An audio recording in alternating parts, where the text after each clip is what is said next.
미국의 한 가정에 크로스비라는 여자아이가 태어났습니다. 그런데 태어난 지 6주째 되던 즈음에 눈에 염증이 생겨서 안과에 가서 진료를 받고 치료를 했는데 의사의 실수로 약을 잘못 처방을 해서 이 크로스비라는 6주밖에 되지 않는 신생아 어린 아이가 실명이 되었습니다. 그래서 그때부터 시각장애인으로 이 여자아이는 살아가야 했습니다.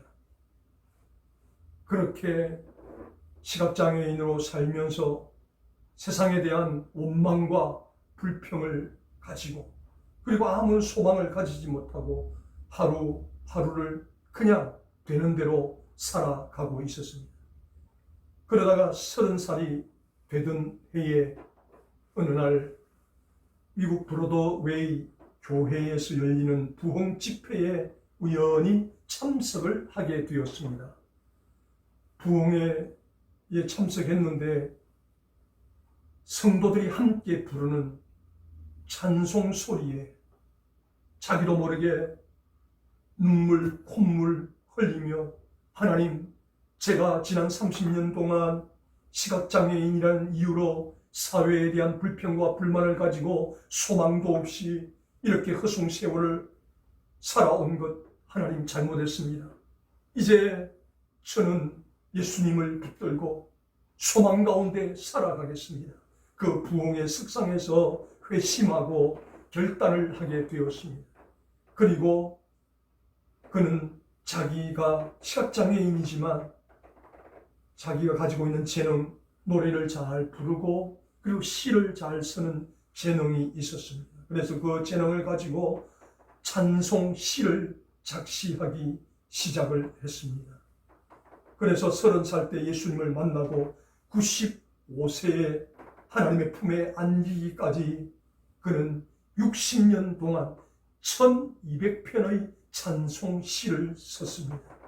이 크로스비 여사가 작시한 찬송 시에 작곡이 어우러져서 우리가 부르는 주옥 같은 찬송가가 많이 탄생하게 되었습니다. 이렇게 시각장애인으로서 아무런 소망이 없이 살아가던 그녀가 부흥회에 참석했다가 하나님 앞에 회개하고 회심하고 결단하고 이제는 하나님, 제가 비록 시각장애인이지만 이 시각장애인임을 원망하지 않고 불평하지 않고 하나님께 찬송하며 하나님께 영광 돌리며 살겠습니다. 그렇게 결단하고 60년간을 시각장애인으로 살았지만 눈은 시각장애인이었지만 그의 영적인 눈은 떠여져서 하나님과 친밀한 교통, 교제를 나누면서 살 수 있었다라는 사실입니다. 오늘 우리가 읽은 이 본문에도 이런 시각장애인의 이야기가 소개됩니다. 크로스비 여사는 육신의 눈을 뜨지 못했는데 오늘 이 본문에 등장하는 시각장애인 주인공 바디메오는 예수님을 만나서 그의 눈이 떠여지는 기적을 체험했다고 오늘 본문이 말씀하고 있습니다. 당시 유대 사회에서는 시각장애인을 비롯한 몇몇 질병을 가진 사람들에 대해서는 하나님께서 저주를 하시고 하나님께서 형벌을 내리셔서 그렇게 되었다라고 생각하고 이 시각장애인들을 향해서 저 사람은 너는 하나님의 저주를 받은 사람이다 라고 손가락질하고 비웃고 조롱했습니다. 그러다 보니 이런 시각장애인들이 살아가기란 그렇게 쉽지가 않습니다. 그래서 대부분의 시각장애인들은 길거리에서 구걸을 하면서 사람들이 던져주는 몇 푼의 돈을 의지하면서 하루하루를 살아가야 했습니다. 오늘 이 본문 말씀에도 등장하는 이 바디메오 역시 겉옷을 펴놓고 사람들이 구걸해주는 던져주는 그 몇 푼의 돈을 바라며 살아가고 있었다라고 오늘 본문에 증언을 하고 있습니다. 그랬던 그가 예수님을 만나고 예수님을 만난 이후에 그의 눈이 떠여지는 이 과정을 통해서 이것은 바디메오가 우연히 눈을 뜬 것이 아니라 바디메오가 눈을 뜨고 회심하고 예수님을 만나고 구원을 받았던 이 과정 속에는 어떤 원리가 있다라고 오늘 본문이 우리에게 교훈을 들려주고 있습니다. 그러면 이렇게 한평생 살면서 사람들로부터 너는 저주받은 인생이다. 하나님이 너를 저주하셨다. 하나님이 너를 버리셨다. 너는 소망도 없다. 너는 희망도 없다. 그런 소리를 들으면서 길가에 겉옷을 펴놓고 사람들이 던져주는 동전 몇 푼에 의지하며 하루하루를 근근히 살아가던 이 바디메오가 어느 날 예수님을 만나고 구원을 받았을 뿐 아니라 그의 눈이 떠여지는 기적을 체험하게 되는 이 원리와 과정을 우리도 살펴보면서 우리들도 비록 영적 시각장애인처럼 이 바디메오처럼 실제로 시각장애인은 아니지만 영적으로 보지 못하는 무지한 우리의 눈을 어떻게 하면 뜰 수 있는가. 그리고 이 시각장애인과 같은 이런 큰 아픔과 고통, 질병 같은 그런 문제를 우리가 안고 있을 때 이런 어려움을 어떻게 해결할 수 있는가. 그 원리를 오늘 본문이 저와 여러분에게 제시하고 있다라는 사실입니다. 그러면 첫 번째로 바디메오가 눈을 뜰 수 있었던 제1원리가 무엇인가? 47절 말씀에 기회를 붙드는 바디메오였기 때문에 가능했다라고 말씀하고 있습니다. 47절 말씀을 같이 한번 다시 읽어주시겠습니다. 시작. 나사렛 예수시란 말을 듣고 소리질러 이르되 다윗의 자손 예수여 나를 불쌍히 여기소서 하거늘. 아멘. 나사렛 예수시란 말을 듣고 라고 오늘 본문이 말씀합니다. 무슨 말입니까? 바디메오는 시각장애인이기 때문에 눈으로는 볼 수 없다는 말입니다. 그래서 오직 자기의 청각에 의존하며 살 수밖에 없습니다. 눈은 볼 수 없지만 많은 사람들이 오고 가며 들려주는 그 한마디 한마디 던지는 말에 의존하면서 살았다는 것입니다. 그렇게 바디메오의 귀에 들려오는 내용 가운데 예수님에 대한 소문을 바디메오가 들었습니다. 다른 사람들은 똑같이 들었지만 무심코 그냥 흘려보냈습니다. 그런데 예수님에 대한 소문을 듣는 순간 바디메오는 그 예수님이 믿어졌습니다. 그래서 예수님을 한번 만나고 싶었습니다. 그리고 그 예수님을 만나서 내 이 어려운 형편과 사정을 아뢰고 예수님 나도 눈을 뜨고 정상인으로 한번 살아가게 해 주십시오 라고 부탁하고 싶은 그런 마음이 들었습니다. 그러나 그것은 어디까지나 자기 마음의 소원일 뿐 현실은 녹록지가 않습니다. 시각장애 있는 몸으로 예수님을 만날 수가 없습니다. 예수님께 나아갈 수도 없습니다. 예수님이 어디 계신지도 모르고 갈 수도 없는 그런 상황입니다. 그래서 그냥 마음속으로만 예수님을 믿고 예수님을 의지하면서 예수님을 나도 한번 만나고 싶다. 그 예수님께 내 어려운 형편과 사정을 한번 아뢰이고 싶다. 내가 예수님의 품에 한번 안기고 싶다. 라는 그런 소망을 가지며 살아가고 있었다는 것입니다. 그러던 어느 날 이 40절, 47절 본문의 말씀처럼 나사렛 예수시다 라고 사람들이 말하는 것을 들었다는 것입니다. 그래서 그 순간 바디메오가 주저하지 않고 다윗의 자손 예수여 나를 불쌍히 여기소서라고 예수님을 부르고 예수님께 외쳤다라고 오늘 본문이 말씀합니다. 나사렛 예수시라는 말을 듣고 많은 사람들이 똑같이 나사렛 예수라는 말을 들었다는 것입니다. 나사렛 예수가 우리 마을을 지나간다. 그 말을 들었는데 다른 사람들은 아무 반응이 없었습니다. 그러나 바디메오만큼은 그 말을 듣는 순간 다윗의 자손 예수여 나를 불쌍히 여기소서라고 외치고 예수님께 부르짖었다라고 본문이 말씀합니다. 이것이 바로 기회를 붙잡는 바디메오의 모습과 태도라고 오늘 본문이 말씀합니다. 오늘 이 본문 당시 이스라엘 사람들이 살아가는 가운데 많은 언어들이 있는데 좀 유식하다고 하는 사람들 사이에는 헬라어라는 말을 할 수 있어야 그 사회 속에서 그래도 힘께나 가진 사람, 그래도 배운 사람이라고 취급을 받으며 살아갈 수가 있었습니다. 이 헬라어는 알렉산더의 아버지 필리포스가 자기 아들의 가정교사를 구하는데 많은 사람들이 자원을 합니다. 제가 알렉산더 왕자님의 가정교사가 되어서 한번 가르쳐 보겠습니다. 그래서 수많은 사람들이 자원하여 모여왔습니다. 그렇게 많은 사람들이 모여왔을 때 그 중에서 젊은 학자인 아리스토텔레스를 자기 아들 알렉산더의 가정교사로 선택을 하고 아리스토텔레스에게 자기 아들 알렉산더의 모든 교육을 맡기게 되었습니다. 교육을 맡게 된 아리스토텔레스가 알렉산더에게 여러 가지 교육을 가르치면서 한 가지를 귀에 못이 박히도록 이야기한 것이 있었습니다.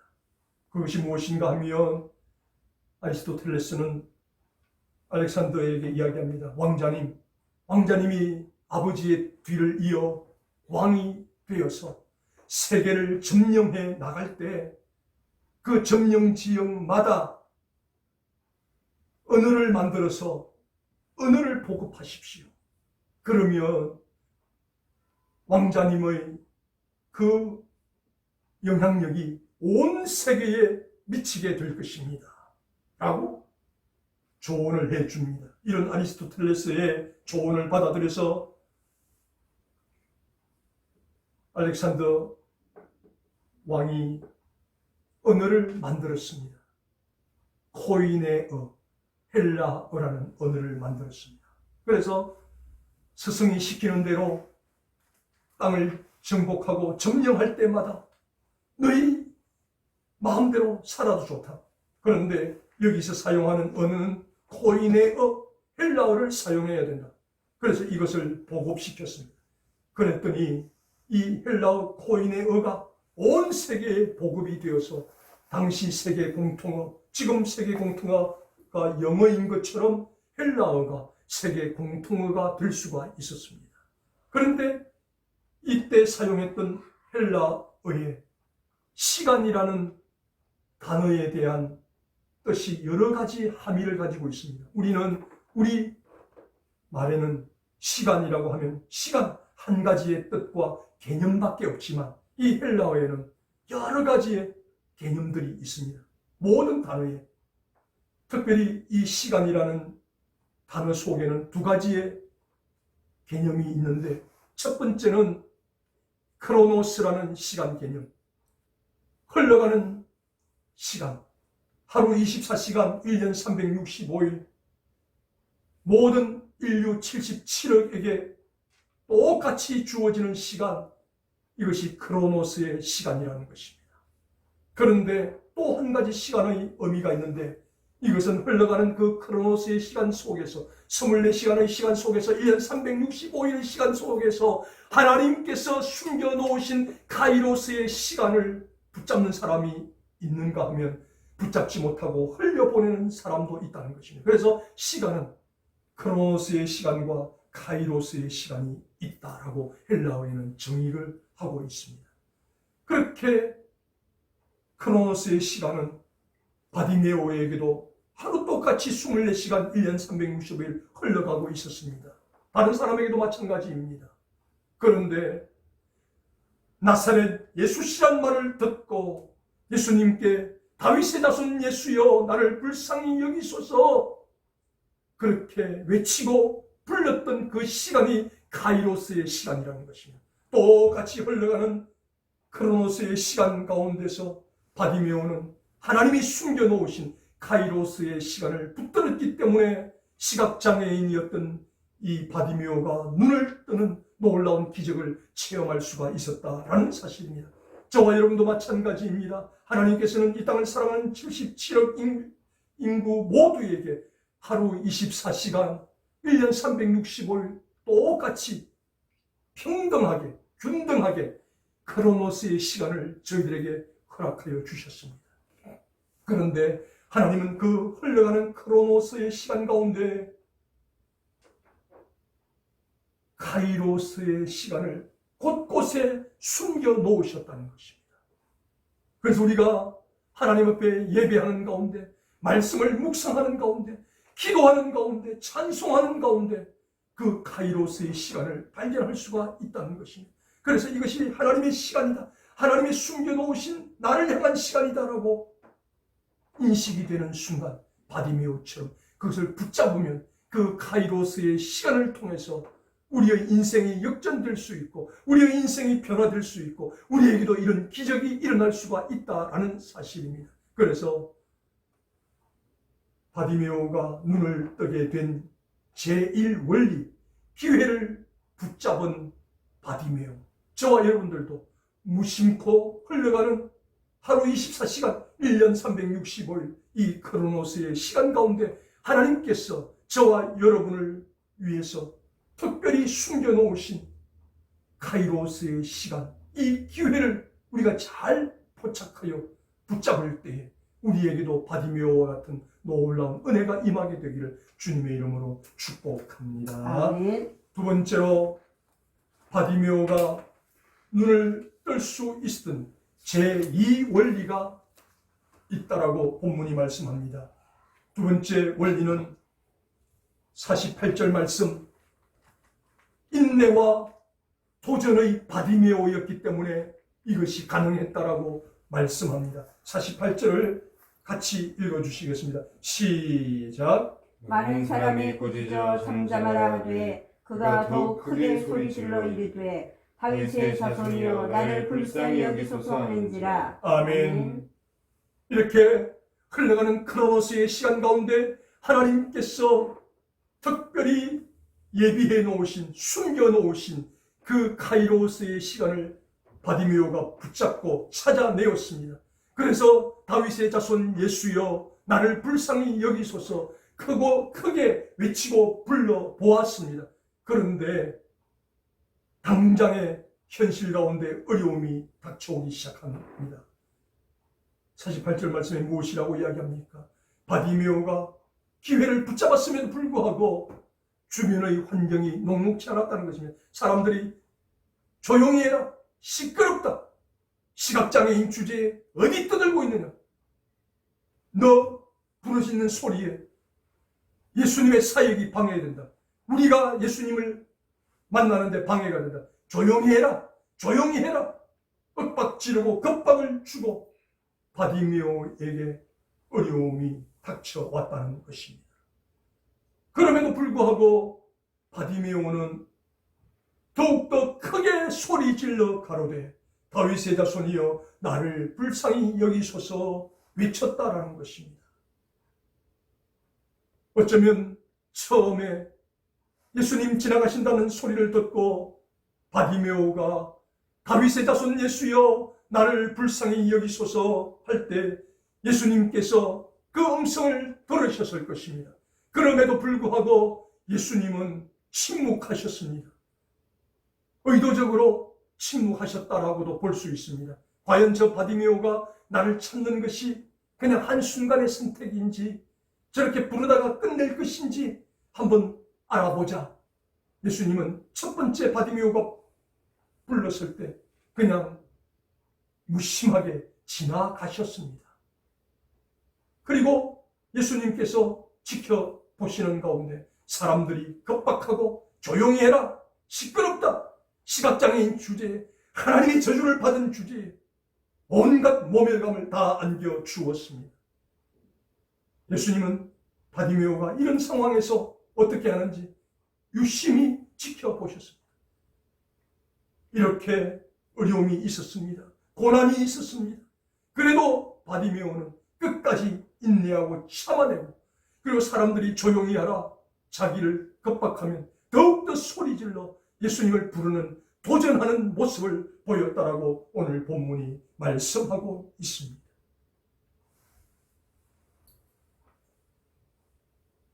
이 세상 현존하는 사람 가운데 하나님 앞에 기도하여 응답을 제일 많이 받았던 조지 뮬러, 그분이 이렇게 간증합니다. 나는 하나님께서 내 기도에 쉽게 응답해 주지 않으신 것을 감사한다. 그래서 나는 더욱 기도할 수 있었고, 기도 중에 내 성품을 변화시킬 수 있었고, 기도 중에 하나님의 손길을 체험할 수 있었다라고 고백합니다. 우리가 보기에는 5만 번이나 기도 응답을 받았던 조지 뮬러, 그는 거였지만 그도 모든 기도가 응답받았던 것이 아니라고 고백합니다. 하나님께서 때로는 자기의 기도에 응답을 거절하셨기 때문에 더욱 간절히 하나님을 찾을 수 있었고, 그렇게 찾는 가운데 자기의 모난 성품이 변화될 수 있었고, 그리고 하나님의 사랑의 손길을 그 기도를 통해서 느낄 수 있었다는 것입니다. 무슨 말입니까? 바디메오처럼 어려움이 있었지만, 고난이 있었지만 더욱더 인내하고 도전하는 기도자의 모습을 보였을 때 조지 뮬러도 5만 번이나 응답받는 놀라운 체험을 할 수가 있었다라는 사실입니다. 그래서 예레미야서 말씀에도 너희가 전심으로 나를 찾으면 나를 만날 것이라고 말씀하고 있습니다. 그리고 마태복음 7장 말씀을 통해서도 예수님께서 구하라 주실 것이요 찾으라 찾을 것이요 문을 두드리라 그리하면 열릴 것이라고 말씀하셨습니다. 그만큼 기도하는데 더욱더 인내하고 도전하고 계속해서 간절히 찾고 구하고 두드릴 때에 너희에게 응답이 주어질 것이라고 예수님께서 말씀해 주셨다라는 것입니다. 이렇게 바디메오가 기회를 붙잡긴 했지만 바로 좋은 일이 펼쳐지지 않았습니다. 기회를 붙잡았음에도 불구하고 시련과 환난과 어려움과 고난이 바디메오에게 닥쳐왔다는 것입니다. 그러면 보통 사람 같으면 쉽게 포기할 수도 있을 것입니다.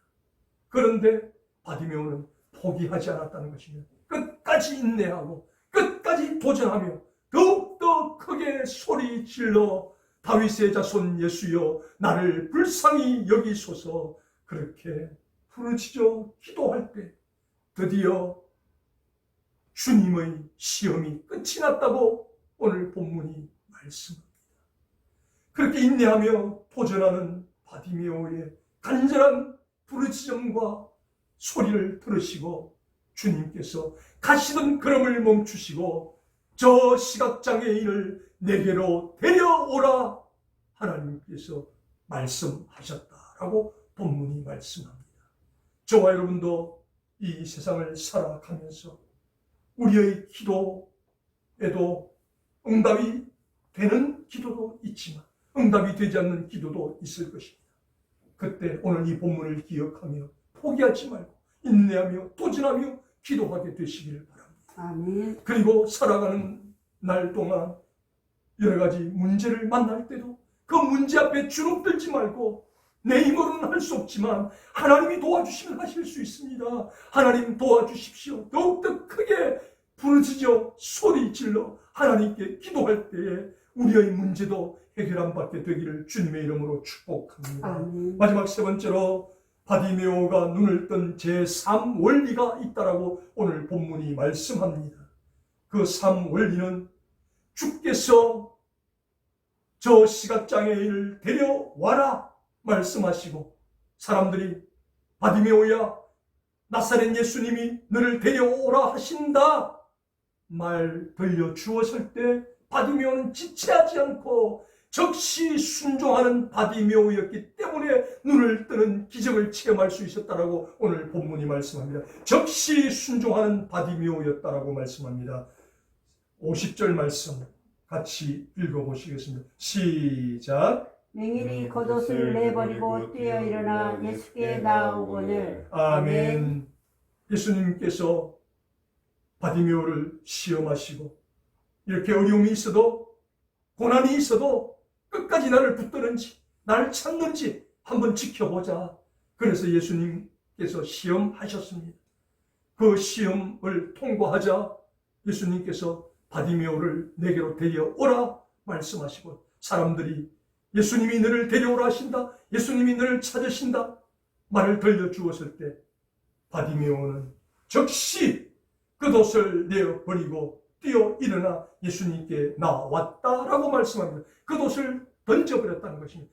겉옷을 깔아놓고 그 위에 깡통을 하나 얹어놓고 사람들이 던져주는 동전 몇 푼에 의존하며 하루하루를 살았던 바디메오였습니다. 그래서 예수님이 너를 찾으신다, 너를 부르신다 할 때 그 겉옷을 던지고 그 돈통을 던져놓고 아무것도 보이지 않는 이 시각장애인 바디메오가 뛰어서 예수님 앞으로 무작정 달려갔다라고, 즉시 달려갔다라고, 즉시 순종했다라고 오늘 본문이 말씀합니다. 이 겉옷은 사람들이 밤이 되면 기온이 서늘하게 내려가기 때문에 이불 대용으로 덮고 자야 하는 옷이 겉옷입니다. 그리고 사람들이 지금 던져준 돈이 이 돈통 안에 들어있는데 겉옷도 포기하고 돈통도 포기하고 오직 예수님을 만나기 위해서 즉시 순종하며 달려가는 이 바디메오의 모습이었다라고 말씀을 하고 있습니다. 그렇다면 우리들도 하나님께서 저와 여러분을 만나시기 위해서, 만나 주시기 위해서 이 예배 시간에 우리를 부르십니다. 우리를 부르신 하나님 앞에 우리는 과연 내가 버려야 할 겉옷은 무엇인지, 내가 던져버려야 할 돈통은 무엇인지 한번 생각해 보아야 된다는 것입니다. 바디메오는 주님이 부르실 때 즉시 순종하며 겉옷도 돈통도 던져놓고 순종하며 주님께 나아갔다면 이 예배 시간을 통해서 우리를 만나시기를 원하시는 하나님, 우리를 부르신 하나님 앞에 우리는 세상의 염려와 근심, 걱정을 내려놓지 못해서 순종하지 못하고 주님 앞에 나아가지는 못하고 있지는 않은지 우리 자신을 돌아보면서 우리를 부르시는 주님 앞에 우리도 바디메오처럼 순종하며 달려가는 우리의 모습이 있을 때 우리에게도 하나님의 은혜가 임할 수 있다라는 사실입니다. 이렇게 즉시 순종하며 주님 앞에 나아갔습니다. 그랬더니 주님께서 51절 말씀에 바디메오야 내가 무엇을 하여 주기를 원하느냐?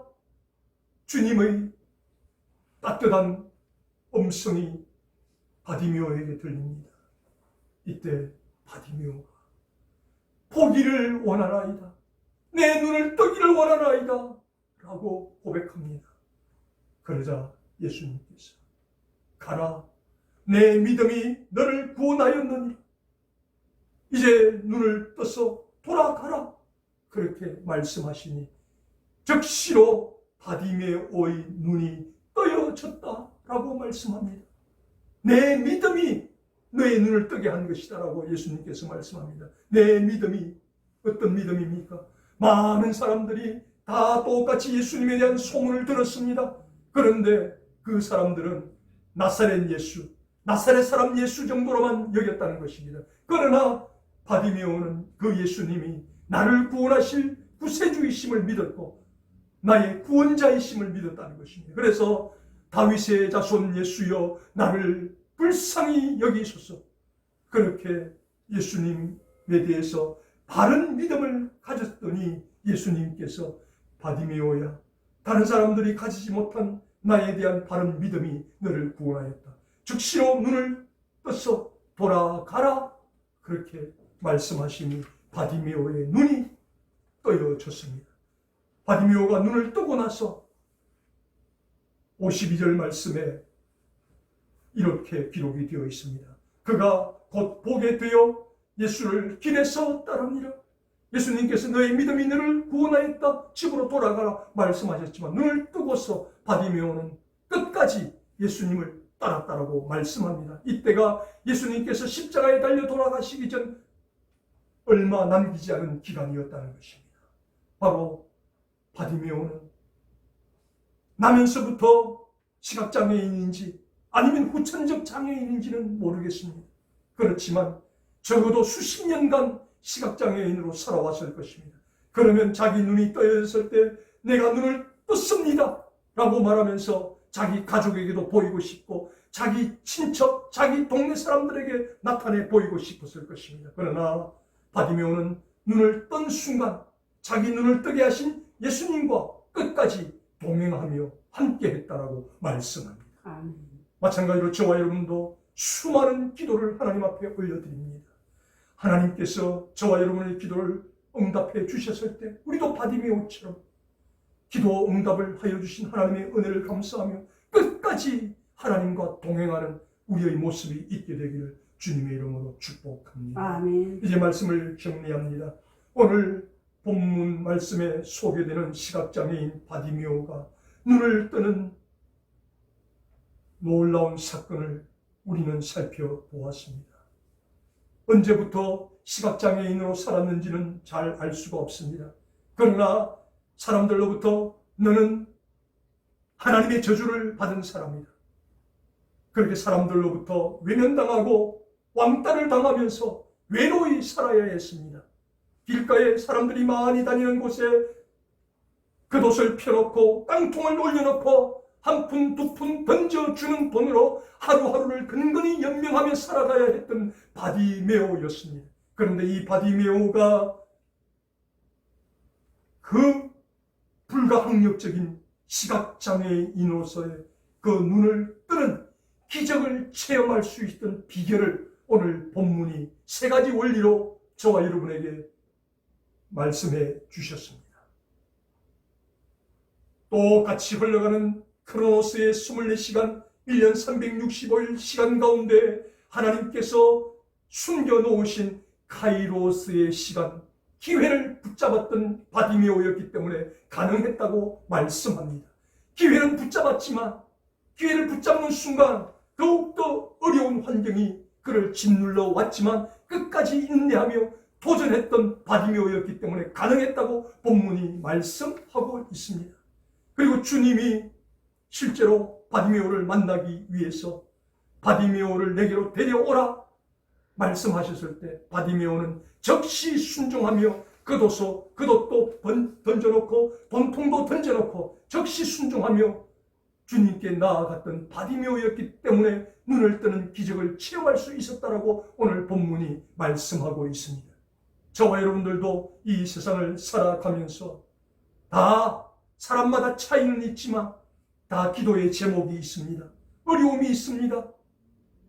그것을 해결할 수 있는 비결을 오늘 세 가지 원리로 우리에게 제시해 주셨습니다. 저와 여러분도 무심코 흘러가는 크로노스의 시간 가운데 하나님이 숨겨놓으신 카이로스의 시간, 하나님 주시는 기회를 붙잡는 저와 여러분 될 수 있기를 바랍니다. 아멘. 기회는 붙잡았지만 바디메오처럼 어려움을 만날 때 포기하지 않고 인내하며 도전하는 저와 여러분 될 수 있기를 바랍니다. 아멘. 주님이 우리에게 응답 주시기 위해서 우리를 부르신다면, 우리를 찾아오신다면 지체하지 말고 즉시 순종하며 나아갈 때 바디메오처럼 우리를 짓누르고 우리를 둘러싸고 있는 극한 어려움도 기적같이 해결함 받을 수 있는 은혜를 경험하게 되기를 주님의 이름으로 축복합니다. 아멘.